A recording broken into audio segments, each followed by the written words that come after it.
Hello everybody and welcome.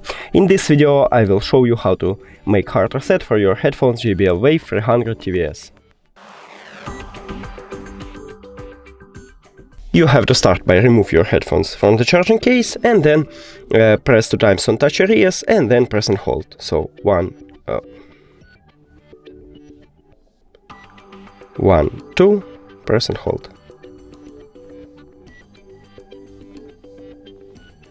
Now we have this voice prompt, so put your headphones to the charging case, click the information icon or settings icon if you have Android, forget this device, forget device. Also if you have Android, don't forget to click pair new device, and then remove your headphones from the charging case,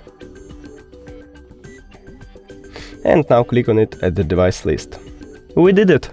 Thank you for watching this video. If you found it helpful, please consider subscribing to the channel and leave the like on the video. It's really important to us. See you later!